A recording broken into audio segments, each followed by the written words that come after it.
Hey everyone, David C. Anderson here coming at you from the Knife Center, and welcome to Knife AQ number 44, the knife series where I answer all your questions, whether they're sharp or dull.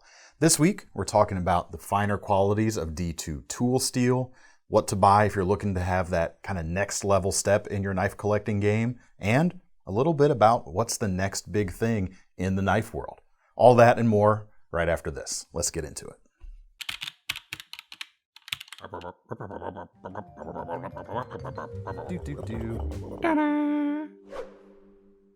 All right, everyone, you know the drill. I'm assuming you know the drill, but if you haven't seen this series before, if you want a chance for one of your questions to be featured in the video, just like the ones we're going to do today, just make sure to leave them down below in the comments section where we kind of pull our pool of questions from. There you go. That kind of makes sense. First question today is from Alan Larson. It says, "Hi DCA, you got me hooked on pocket knives that close without fingers crossing the blade path. It just seems smart." I agree. I think it is very smart. I'm looking to add a flipper to my collection, but I'm having trouble finding something that's not a frame or liner lock. Do you have any suggestions in the $50, $100, and $200 ranges? Sure, absolutely. First one, starting on the budget end, the $55 SOG Terminus XR. Fantastic little flipper, and you've got the crossbar lock. SOG calls it the XR lock in this case. So you're able to do that thing where you keep your fingers out of the closing path of the blade. It's just one less thing to worry about from a safety perspective when you are operating your knife. The quality on these are really nice. There's a green or a red G10 option. I've always thought the red looked particularly fetching. And for opening, you've got that flipper tab in addition to thumb studs if you want to be a little more deliberate. And being an XR lock, you can do that wrist flick thing as well. But you can also do that flipper thing very well. And I think SOG is really doing a good job with this lock style with their flipper mechanism. I mean, it's kind of traditionally been a little bit tricky to do flipping crossbar lock knives. There's been a few models out there that have kind of been met with mixed reception, but these are very good. And one of the things that I really like about SOG's take on the lock as well is as soon as you pull back on that lock bar, it actually stages the blade for you. You can see there it kind of pulls out just a little bit because of the way the bar rides the tang of the knife. It just wants to push it just a little bit. So really cool D2 steel on these guys too, 3 inches, great EDC shape, very versatile, and a good amount of edge retention as well. Now I don't have something for you kind of right at the $100 level, but I have two that are a little bit more. The Hogue X1 Micro Flip with their button lock. This Warncliffe version comes in about $128, but there's also a drop point blade if you prefer that. Aluminum handle construction, CPM 154 steel, very nice hollow grind on these guys to keep the edge, keep things thin behind the edge, I should say. And again, lets you keep your fingers out of the way. And they flip really nicely too. One of the best kind of flipping action out there, especially at the price range you're going to find these in. And it's not as kind of like flicky as something like a ProTech Malibu, which is certainly a good suggestion if you can find one these days, but very secure and very safe. And did I mention as well, I always think Hogue has some of the best factory edges in the business too. You can't go wrong with one of these. A little bit higher, and with another lock style, we have the Spyderco Ikuchi coming in about 140 bucks. It's a Paul Alexander design, and you've got an S30V blade, 3¼ inches with the trailing point, and you have Spyderco's compression lock operated here from the spine. And you do have a little bit of that flicky centrifugal action here. But you can see there the blade completely embeds itself in that handle. Nice graceful shape there when it's closed up. G10 with a carbon fiber overlay on top, has a bit of kind of a gentle texture, which is quite nice. And a very interesting flipping opening mechanism here. It's not so much a flipper tab, but like a small radius, like a flipper wheel almost. But it works very well, and you get that key element of safety by keeping your fingers out of the way on this guy too. And at the roughly $200 mark, I've got two that come in at $190 as well. The SOG Seal FX, or Seal XR, sorry, FX is the fixed blade, which is a big knife, about a 4-inch blade. But this guy right here, also the Kiku XR coming in also at $190.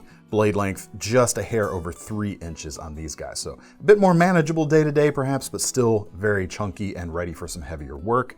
XHP for the blade steel. compound grinds, very stout drop point going on.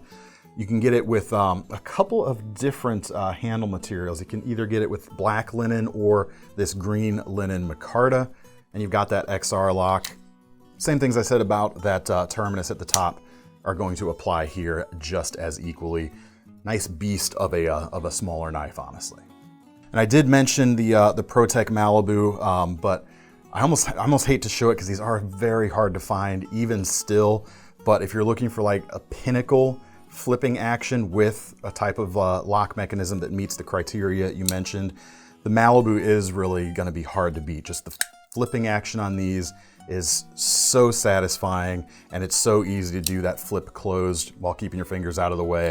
Just an overall winner of a knife. Comes in about $200 when they are available. All right, next question comes from Mitchell Smith. He says, I'm kind of at an odd place in my knife collecting life. I have no problem spending around $150 on a paramilitary 2 or something similar, but I can't justify spending $450 on a Sebenza yet. What's something that can bridge the gap to ease my mind? Yeah, cool. So you mentioned 2 American-made knives there, so I'm going to take that as a cue and kind of stick with that in my answer here.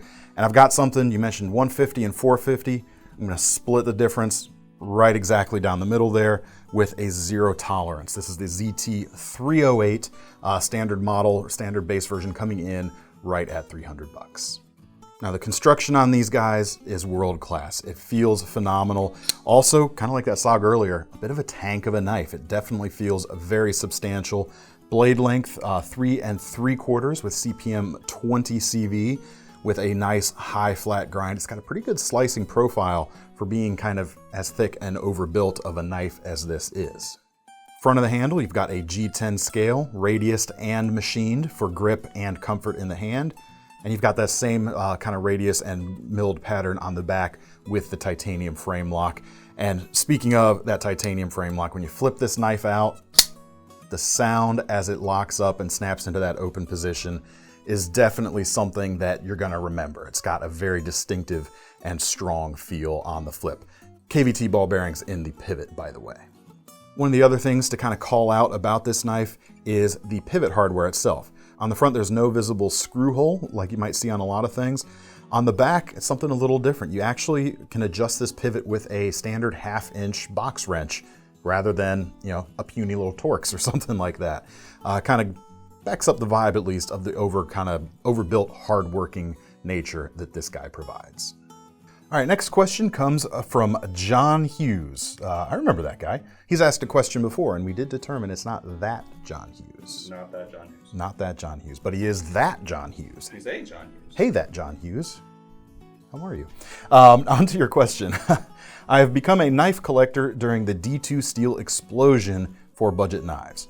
Should I be hesitant in choosing D2 steel knives because of their semi-stainless property? I know they hold a good edge, but will they rust with normal everyday use? For example, cutting my peanut butter sandwich at work. Of course, I would clean it afterwards. Have you had D2 steel knives rust? Yeah, cool question. Good question to answer. Man, that D2 steel explosion is no joke.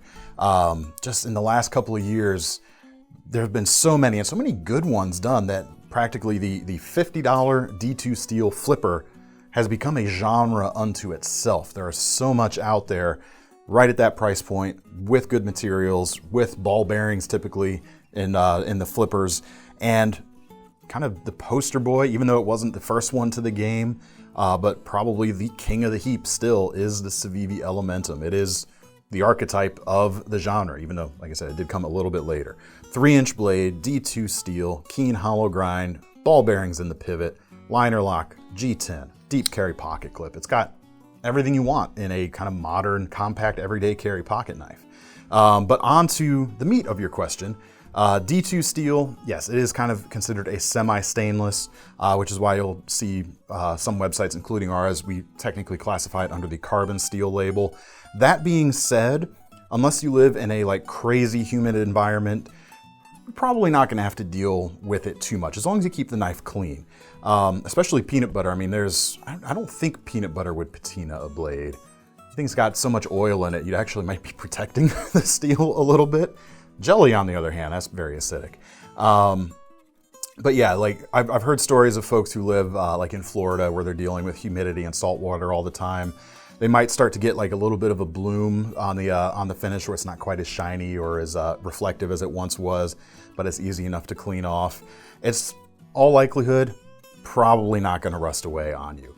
I personally, I don't think I've had any of my D2 steel knives really rust on me that I can think of. So yeah, go to town. I mean, there's so many good things out there. And this also kind of touches on a thing I've talked about once before in a previous Knife AQ is pretty much every steel out there is good these days. Just calm down, YouTube comments section. There's certainly stuff that's better than others, and there's certainly stuff that I think is, there's better options even at the price points things are put out where manufacturers might want to, up the material they're using. But by and large, buy the knife you want to buy. And the steel is kind of secondary in a way. If you like the design, man, go ahead and get it. Buy the knife that makes you happy because steel doesn't matter for the most part.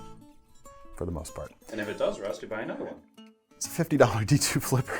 It's not going to rust. I shouldn't say that. Now someone's going to say it did rust and want your money back. It can rust, but with even kind of a modicum of just daily upkeep, pretty much got nothing to worry about. All right, next question comes from Blade Obsession. Question: do you collect any budget knives or just knives with premium materials? Kind of ties into what I just mentioned there. I do buy knives across a wide range of price points and materials, but you use the word collect, and that's what I'm kind of keying in on. I don't really collect budget stuff, but I don't really collect premium things in the way you might think. But let's go over some things that might be worth collecting on the budget space. I want to bring up that Elementum again, because there's so many different materials out there that they're using. They're putting a lot of different handles on it, doing a few different blade styles, and they're expanding it into fixed blades and button lock versions as well. New Tonto profile is going to be coming out soon. So there are worthwhile things to collect in the budget space. I mean, shoot, a lot of case knives are still very inexpensive for what you're getting today.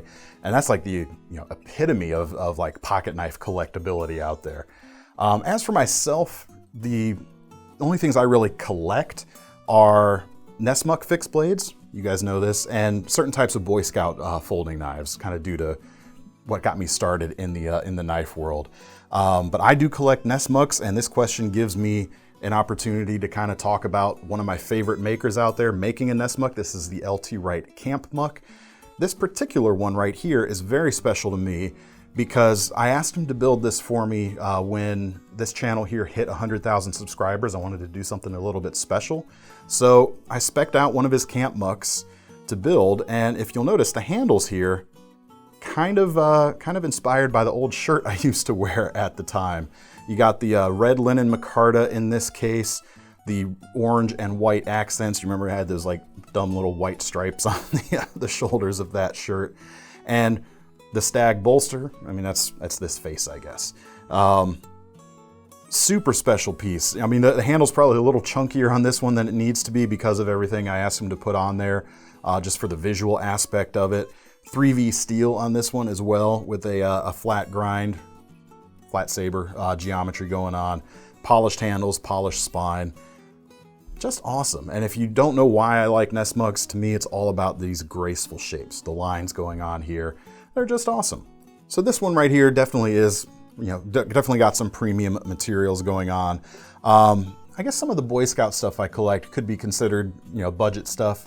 Especially because when it was originally produced, it would have been. Some of them would have been anyway. So yeah, I hope that answers your question.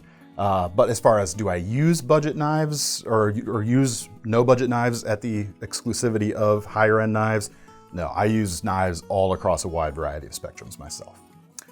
All right, next question comes from Tommy. It says, hey DCA or Seth, are there any kind of knives you think everyone should own? I'm looking to get my first big boy knife and wonder what you would recommend. I've looked at things like the Griptilian and I like the idea of something that has withstood the test of time. This is perfect time for us to transition to our Seth Says segment. We'll bring Seth in and he and I will answer this question for you together. So let me knock on the table here and let's go get him.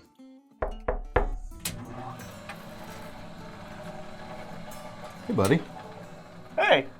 You ready for a question? Absolutely. All right. So I'll read the question again. Tommy asks, hey, DCA or Seth, are there any knives you think everyone should own? I'm looking to get my first big boy knife and wonder what you'd recommend. I've looked at things like the Griptilian, and I like the idea of something that has withstood the test of time. So there's a lot of questions in there, actually. Yeah. But the something we think everyone should own, first big boy knife, so a little bit of a next level purchase. But we thought it'd be fun for each of us to come up with an answer here. But we actually don't know what the other person has picked yet. We're gonna find this out together. And I'll let you go first. I think we're gonna try and guess what the other person has picked, and then we'll have the reveal. How's that sound? Works for me. Yeah. I think you picked the Para 3. Ooh, good guess. My pick is similar in many ways because I picked the Sage 5 lightweight. Interesting. Yeah. I definitely considered the Para 3, but ultimately I think this knife is kind of a better choice for most people. For one thing, the blade stock's a little thinner, the action is just as good, and I really like, there's just something about this knife too. And for the question, he asked for a knife that's sort of been around a little bit, and the Sage 5 came out in 2008, I believe, and I like that they've been iterating on it over and over again. So the Sage series has a bunch of different locks. Well, yeah, speaking of like withstanding the test of time, like each number is a different lock, and it's paying homage to a lot of historical locks. So it's bringing that kind of history and heritage into it as well. Yeah, it's kind of the history of different innovative lock mechanisms throughout. You know, there's one with the Chris Reeve integral frame lock, there's one with a liner lock, but it's also a little bit of the history of Spyderco. Maybe I'm a bit biased because a Spyderco was sort of my first big boy knife, but I think it's a great choice. It really shows you how good knives can be these days. We got a particle metallurgy steel. This is S30V. We've got a really innovative sort of Spyderco original lock, the compression lock, which is super fun to use. Keeps your fingers out of the path of the blade. Which we've been talking about today. All of these do that as well. Yeah. Not a flipper though. Great wire clip, which is comfortable. It works great. And the price on these are great too. It's about 122 bucks. Yeah, not too bad. The scales are very comfortable. I'm a big fan of the lightweights. They are just injection molded plastic, but as you've said a number of times, the injection molding allows you to get more of a complex handle shape. Some pretty cool sculpting here, even though the price is quite reasonable. Indeed, indeed. It's a very good choice, I must approve. And before we reveal what I picked, I actually think I might like yours a little bit better for this guy. Well, I'll be. But what do you think I picked? Okay, I think you picked the Benchmade Mini Presidio 2. Ooh, that'd be a good one. That would be a good one. And kind of along similar lines to like my first big boy knife, which was a mini Griptilian myself. I mean, I've always been an Axis lock junkie, and I'm glad to see a bunch of companies have access to it now. The Griptilian certainly would be a good choice. It's definitely a time-tested design. There's a few others I think that every knife person should own, like the Kershaw Leak, Buck 110, but it feels like you're aiming your sights a little bit higher. And so for me, I picked the Para 3. Just because the more I thought about it, I couldn't, like, it just felt right to me. For kind of the same reasons that the Sage 5 lightweight is a great pick. And honestly, I always forget about that version of the knife, It's honestly. a little overlooked, Yeah, which is why yeah. I kind of want to highlight it today. I think it's not a hidden gem in their lineup, but a lot of times people It gets either overshadowed a little bit. Yeah, I think people go for the Para 3 or they go for the Native 5, and the Sage is right there in the middle. Or the lightweight Para 3, which is less expensive. Yes. But you get the BD1 as opposed to the S30. Man, that's funny. But for many of the same reasons you picked that, one thing you didn't mention is there's a 3-inch blade length on these guys, which can be important in certain areas. Just that they're rock solid. So the other thing about the Para 3s, even though it's fairly recent, like 4 or 5 years-ish. I think so. This particular knife hasn't been around too long yet, But there is an element of this that really has stood the test of time. There's a longevity to it because it's the kind of evolution back through the paramilitary too and to the original military that Spyderco produced starting in '96, I believe. So it's about 25 years ago. And that was their Spyderco model numbers, not the names, but the numbers go sequentially. That was the C36. And right now on the Para 3, we're at, that's a smock, that's something else, 242. So it really has, this is a derivation of a design that's been in Spyderco's lineup for a long, long time. Mm-hmm.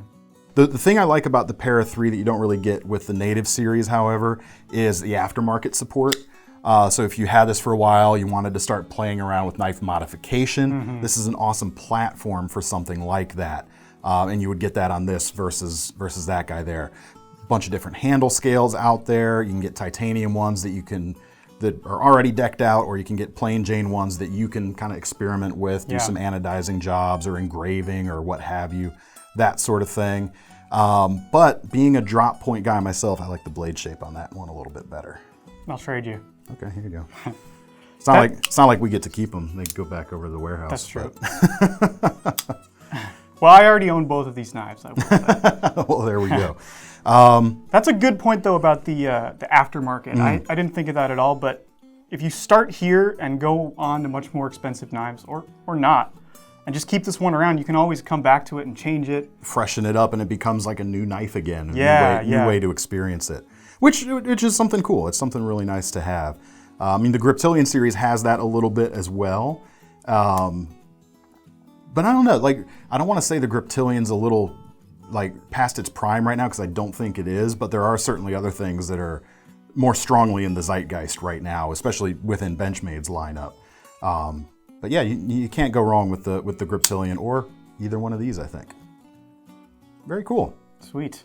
I like this. Throw some other David and Seth questions, perhaps, for some future episodes, and we'll find some cool stuff to talk about. I almost wish I picked the Para 3 just so we both could have shown it on camera. That would be funny. That's why I guessed that you did the Para 3, because, like, I know you a little bit. That's not far off. My instincts were good. I just missed the mark by like 1 degree. Well, I was way off with my guess. Excellent. Thank you, guys. Bye, Seth. Bye. All right, now we come to our lightning round for today. First comes from Prentice Goodwin. Do you have a matrix of the questions that have already been asked so that we don't repeat them? No, we don't. That might be a cool idea to put together at some point just so people can find things. But don't worry too much about repeating or repetition, because there's so many different ways to look at every single aspect of the knife world, even if it's around the same question.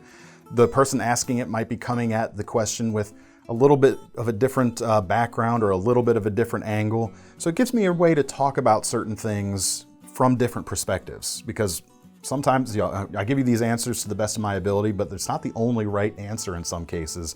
So I don't mind the repetition. It gives more nuance to the conversation and to what I hope people are able to take out of this series.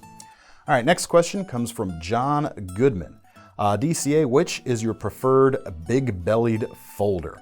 Right now, I'm really digging the Benchmade Adamas series, especially not the D2 versions. I'm really liking the crew wear versions that have come out this year for about $238 for these models. And you might not think about the amount of belly on this knife, but there really is a significant upsweep here. Really strong knife, really classic. Classic might be the wrong word, but a really strong blade profile, slightly reminiscent of like the old K-bar knives, only with a drop point rather than a clip. I really like this knife. They feel a lot better to me than the old versions did. The steel is a definite upgrade. If that's not big-bellied enough for you, check out the the Formax Scout from Cold Steel. Formax Scout. Fantastic knife, even more of a bodacious belly than that Adamas. All right, next question comes from Jade Wilson. I've recently been getting into kayaking. I'm looking for a fixed blade that floats and isn't very expensive in the event I do somehow lose it. I mostly use a knife to cut fruit and food when out and about. Thanks for all the help. Absolutely. Easy, quick and easy answer. The Mora Knife floating knives. There's two of them. There's a serrated version with the blunted tip here, and there's also a standard clip point version without the serrations. Both of them come in about 23 bucks. You've got a stainless steel blade here and cork for the handles, and this actually does float. It's incredibly lightweight. Let's see, about 2.8 ounces with the sheath, which is just kind of the classic, what's the series? I don't remember.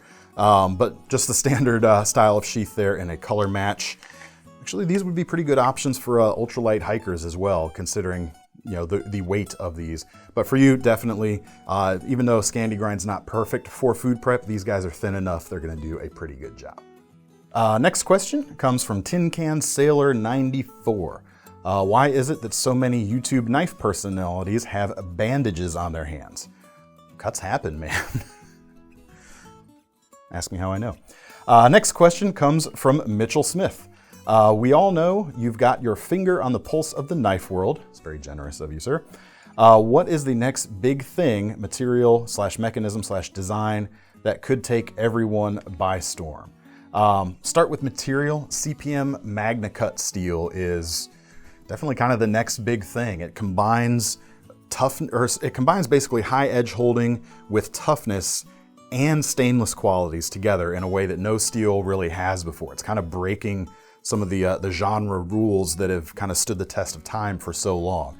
It was, anything with MagnaCut at Blade Show this year was just snapped up super quick. And it's gonna be really cool to see Crucible and Niagara start to really build a lot more of this because there's so much demand for it right now. As far as mechanism or design, both of them together here with the Demco AD 20.5 and the Shark Lock here, which is actuated from the back, and it lets you do that flick closed while keeping your fingers out of the way again. Very strong, designed by Andrew Demco, who of course is behind the Triad Lock for cold steel and a number of other things. These are just very, very exciting right now. And then for those of you out there, we did have these up for pre-order on our site for I think less than a day because we actually got really inundated with pre-orders, and we closed it off because we didn't want to take so many pre-orders that we weren't going to be able to fill. I don't have a good ETA for you guys right now, unfortunately, but we are waiting on our next batches from the Demcos to arrive, where we can kind of work through that backlog a little bit. So bear with us, we'll get you guys taken care of, but just might take a little bit of time. So sorry about that, but thank you as well. Yeah, you guys bought a lot. As Thomas has refrained these last few videos, you guys buy a lot of knives out there. All right, brings us to the end with our most serious question for the day, which comes from Paul Shearholtz. If you had to go into a Gladiator ring, which fixed blade and which folder would you take? Interesting question. I'm going to say, I don't want to take a fixed blade or a folder. I'm going to take the most expensive thing that we currently have for sale and try to use it to bribe the referee or the judges or whoever, because I ain't fighting. Can you imagine me in a Gladiator ring? To say nothing of me. Maybe a demolition derby with, like somebody's beat up truck upstairs. Yeah, but then you have a helmet. But right now, that would be this twin prototype set from Marfione Custom Knives. It is the Mini Halo 3 OTFs. It comes in a paired set right now, like I mentioned, with two different blade steels and this cool carbon fiber case, as well as some other stuff in the main box over there. Look how tiny these guys are. But these are handmade prototypes, custom made, handmade by the Marfiones themselves, not the Microtech line employees. And as such, these are coming in at $15,000 right now, which I'm almost afraid to pick them up. But look at this little guy. Push the button, pops out like a Microtech. This is the Damascus, and then you've also got the the polished M390 version. It's just makes you smile. Push the button and pull back the charging handle to close it up. I have no words, you guys. These things are crazy awesome and crazy expensive, but that's what I would take into the ring in the hopes that I could make somebody think really highly of me and maybe get me out of the fight. So there we go. That is all the time we've got for today. As again, make sure you leave your questions in the comments for a chance to have them featured in a future installment. If you want to get your hands on any of these knives, except of course for my custom camp muck, you can't have that. But we'll leave links to everything else down in the comments to take you over to KnifeCenter.com. Make sure you sign up for our Knife Rewards program while you're there so you can earn some free money to spend on your next purchases when you buy one of these knives today. I'm David C. Anderson from the Knife Center signing off. See you next time.